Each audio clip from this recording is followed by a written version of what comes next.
Anya's life was built on straight lines and silent clocks. Her morning ritual never varied. She loved the silence of the old town library, where the scent of aged paper and dust was her favorite perfume. Her entire identity rested on being the quiet, reliable librarian. The first tremor hit at 9:15 a.m. It was a phone call from Mr. Davison, her apartment manager. "I need to know what kind of game you're playing. I have not received a rent payment from you since June." Anya insisted her payments were automatic and on time, but her banking app showed the transfer history simply stopped 3 months ago. The second, more visceral shock arrived an hour later. Her colleague, Ben, cornered her, asking why she quit her job yesterday. Anya was working yesterday. "You said the library was a tomb of dust and dead dreams," Ben whispered, his face deeply unsettled. That night, returning to her apartment, Anya found a half-empty pack of cheap, strong-smelling cigarettes and a single crumpled strip of bright red leather she didn't own. Pacing frantically, she reviewed the building's raw security footage from the previous afternoon. At 4:07 p.m. she saw herself. Except it wasn't her. The woman walking out of the building looked exactly like Anya, but was a hurricane where Anya was a gentle breeze. She wore heavy motorcycle boots and a jacket made of that same bright red leather. Her face was set in a sneer and she laughed, a loud, throaty, unpleasant sound, as she tossed a cigarette butt onto the pavement. This other self, this shadow, swaggered down the street, vanishing into the evening. Anya spent the weekend consumed by cold fury. She logged into her bank account and stared at the carnage.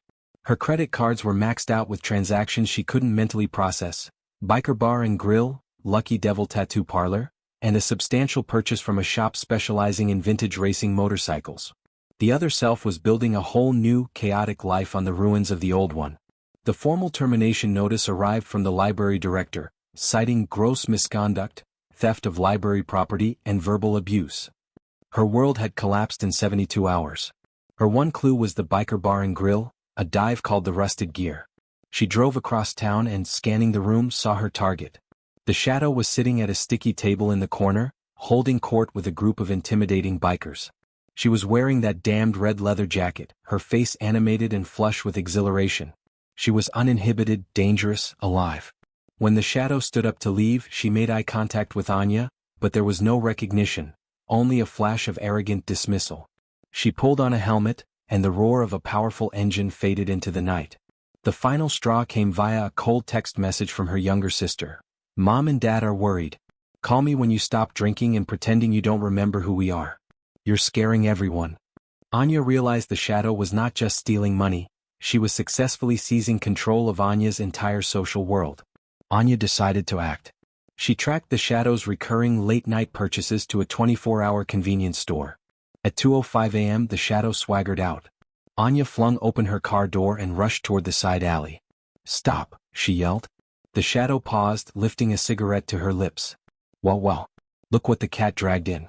The original. You're looking stressed. Who are you? Give it back," Anya demanded. The shadow laughed, a short, nasty sound. "Darling, I took what was mine.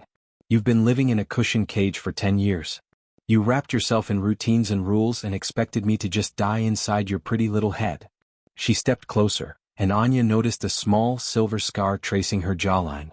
"I am you, Anya," the shadow whispered, hitting every nerve, speaking to the deepest, most carefully buried parts of Anya's memory.